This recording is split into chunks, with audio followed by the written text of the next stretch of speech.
So I wanted to share this unboxing with you today, and I received this present, and it just came in a normal mailing envelope. But I like to share what authors and publishers do to make their book stand out when they send it to, reviewers or bloggers. So I thought this was really clever. So they're sending this as a gift, and it's sort of winter themed, so it's not specifically Christmas. Um, and it comes with a card. So I'll show you that. And here's a hint. There's a sticker, but there's not much more, so it's definitely piquing your interest. And then this is what they sent. That's what it says. Excited to send my new picture book with you. The Christmas season. It's about Christmas, which is her picture book. Even though it does look Christmassy, but it looks actually more wintry, so that's kind of nice.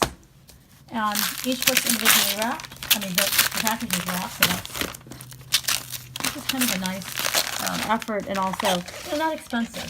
This is like it's more like clever in its packaging, but it's not something that is expensive. So this is by Connie Schofield-Morrison, illustrated by Frank Morrison.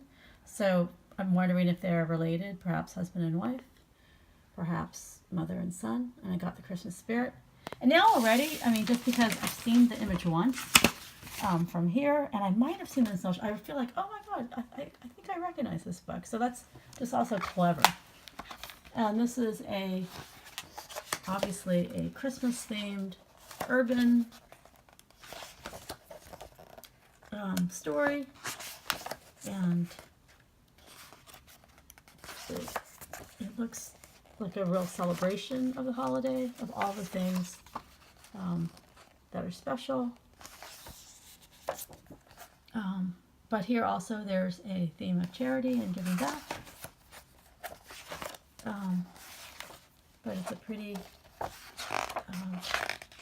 light-hearted, with a good message of sharing. Oh, and here is, I'm not quite sure what the whole story is. And I don't know if it explains if they're husband and wife, but here is it sounds like they're husband and wife. And also this looks like it is a series. I don't know if that's related or just, it's similar because it's the same team. But looks like a very charming diversity Christmas book, which I know someone's keeping a list of African American in Christmas themed books, and that's definitely one to add to the list.